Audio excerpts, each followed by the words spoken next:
This is interesting. We really need to talk about Nintendo's second half plans because this is a huge mistake and it's got me riled up, and I just think this is not how you do things, and I don't think that, man, this report is just bad.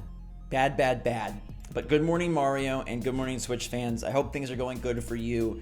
Nintendo trying to really ruffle my feathers. They're trying to get my pulled tight socks in a bunch, and you know I don't like bunchy socks up by my ankles. What I do like is a good video game release schedule. What I do like is a plan that is forward-thinking and proactive. What I don't like is what new reports say Nintendo is going to do. So let's dive in. What's going on, everybody? It's Zach from SwitchForce. Love y'all. Hit that like button if you enjoy these videos. It does mean a lot to me.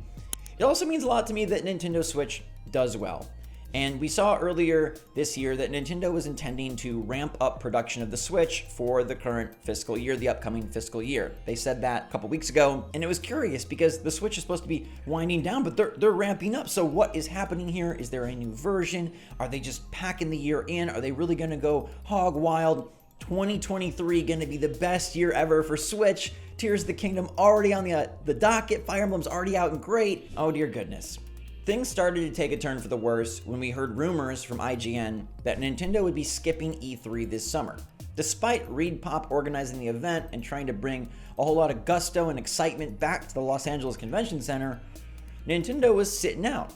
And there was this interesting tweet that I dismissed and kind of just blew off from Andy Robinson of Video Games Chronicle. And he said that Nintendo is skipping the show because they have a lighter year than usual and that they don't have many games to show for an E3 show. And I said, man, that's just some Nintendo negativity. People always want to paint it like Nintendo doesn't have heavy hitters, but they always do. Like, they always come through, even when we think it's going to be a slight lineup. Like, they got 2 Pokemon games or something. They just come through. Then I see IGN corroborating today that Nintendo is skipping E3 because they have a lighter second half of releases and no major releases after The Legend of Zelda Tears of the Kingdom.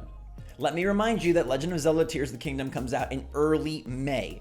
Legend of Zelda Tears of the Kingdom is 100 days away. There's a lot of time, days, weeks, and months between May and 2024. And if you're telling me that instead of a big year of hoopla with a new 3D Mario and Donkey Kong and plenty of epic releases, Nintendo is going to hit the coast button after Zelda, I'm concerned. Now, logic would say maybe they're hitting the coast button because a new console is coming out. Maybe they just want to get games ready for the new console and get people excited for the new system. But wouldn't that be the perfect reason to go to E3?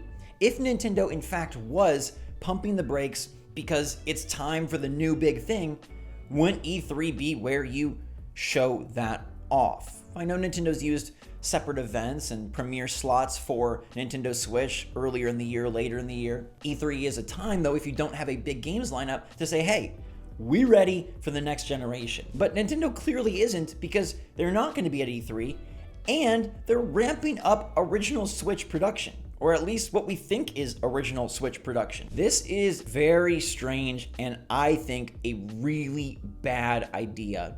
Okay, the Switch momentum is killer.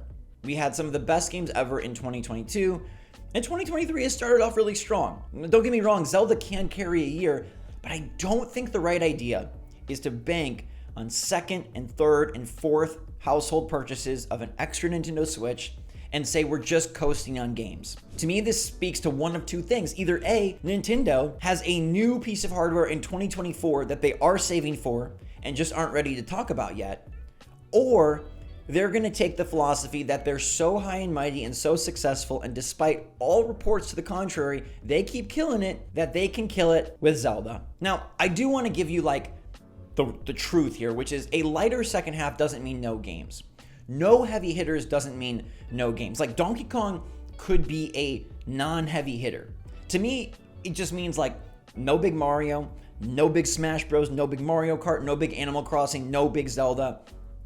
Ports, smaller franchises, remakes, things of that sort. Now, this isn't to say Nintendo won't have a summer direct, although It's sounding like they might do what they did last year, which is a few smaller pieces that kind of collectively add to be one decent sized thing. And slowly but surely, we're losing the Summer Direct. We're losing out on that big major event in the month of June where they prep us for the second half. And Nintendo has had slow second halves before. That's not new. But it's interesting given the timing of everything and sort of the juxtaposition of, is there a new system coming? But they're ramping up production. Zelda is huge in the middle of the year, but more and more it sounds like there won't be a new console to go with it. There is the option that there's an iteration coming, and I still think some sort of better looking Switch is a possibility. Then maybe you're like, hey, all the games we've released up to this point look and play better, so come play them. Maybe that's a sales pitch.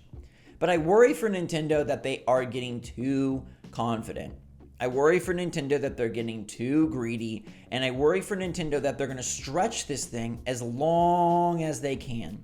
And I think they need to prepare for the fact that there some point will be a drop-off. You can't just have this forever. It just, no matter what system, the best sellers of all time, you can't. And I wish Nintendo would prep for that. It feels like this year would be the year to either transition to a new system, or to, hey, we're going to just pile in the best hitters to try and take the Switch to the moon.